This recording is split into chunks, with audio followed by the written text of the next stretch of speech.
Gusto niyo bang makakita guys ng magagandang musileo?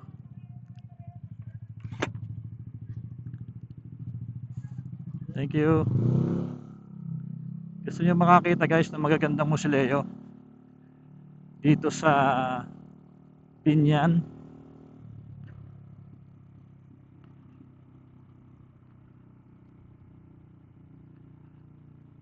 Pakita ko sa inyo guys Dito kami madalas nagja-jogging dati. Every morning noong nandito pa ako sa Binyan. Oh, ang dami ng living ngayon, no? 1, 2, dito mayroon din 3. So, 3. To, maganda rin to guys, oh. Silva family. Ito, si Tangana. Wow. Busileo pa lang yan mga bossing, pero isang napakagandang bahay na yan para sa mga buhay, 'di ba? Ito, ka-aircon pa. Split type. Si Belisario Nazaria. Si Aconia Gico. Wow, ang ganda rin ito. Dito muna tayo sa loob. Naval. Tapos naka ano pa siya, naka marmol. Amerna. Ito maganda rin, no? Si Cablaw. 'Di ba? Isang napakagandang bahay nanto para sa mga buhay na tao, mga bossing. Pero tingnan niyo naman.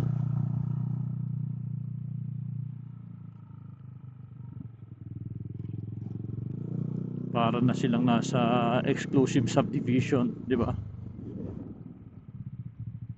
Ito, grabe, no?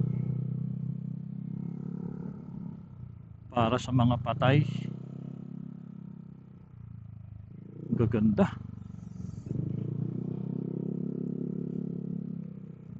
Si Rufo. Ito, si Menong, si Nene. Naka-aircon din. Spinelli. Ito malupit. Parang ano, si Lopez Poblete. Wow.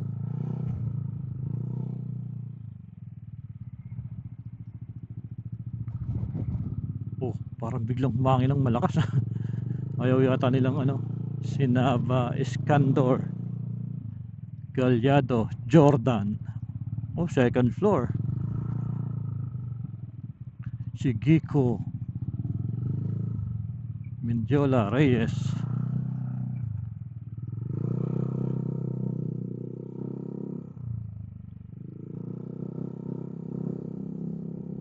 Grabe ang mga musileo.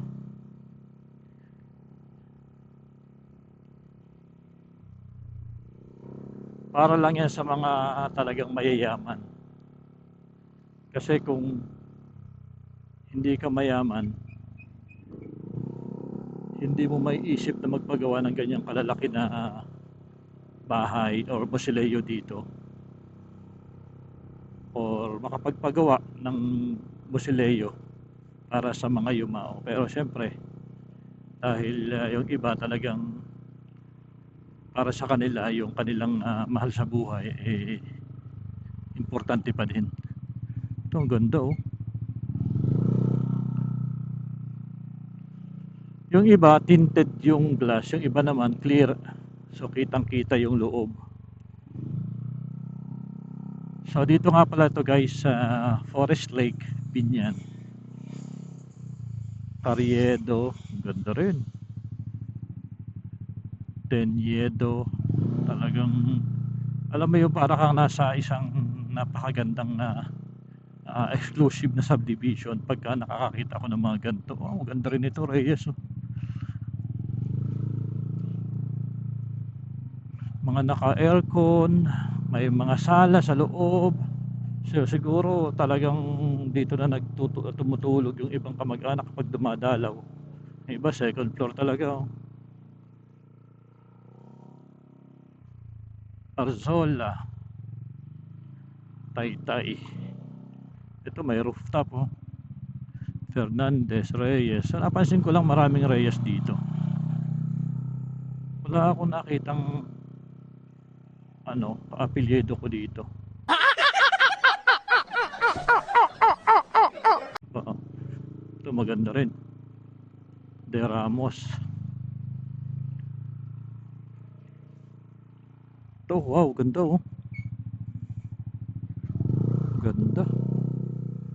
Dito may living, guys, oh.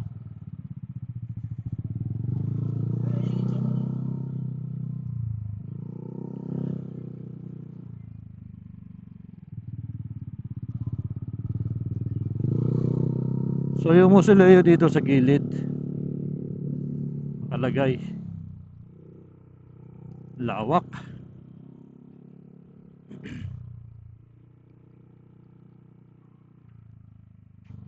Dito mayroon din si Famalnila.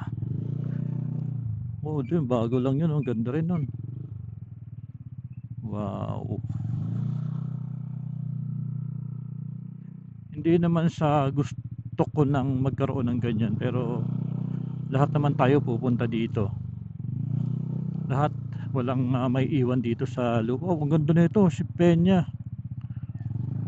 Wow, Zafra, Alcantara, Fabian, to ganda rin, no? Parang may pagka, wow, ito malupit. Mga diamond cut yung glass. Si Alzona Camacho Mercado. Lupit nun. O Malin.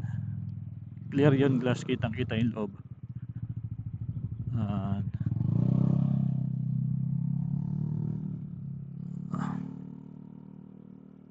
so Mausoleo dito sa Forest Lake.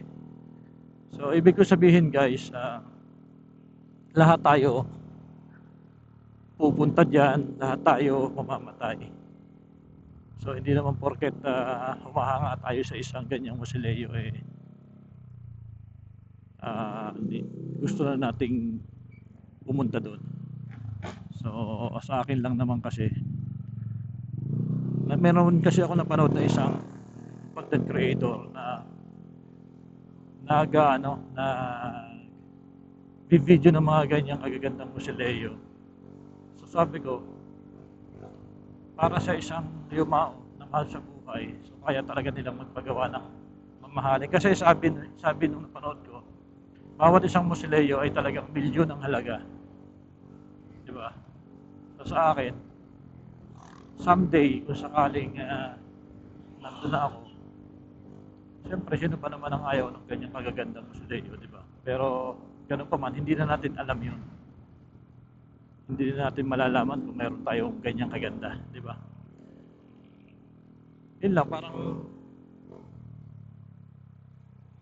nakakabilib lang kasi ang gaganda ng kanilang tinitirhan, yung pinaglalagakan sa kanila. So parang naisip ko, para akong sinampal ng kahirapan.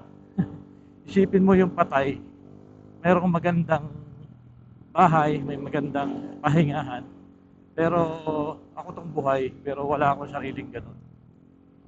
'Di ba? Parang sinampal talaga ako ng ano, sinampal ng kahirapan.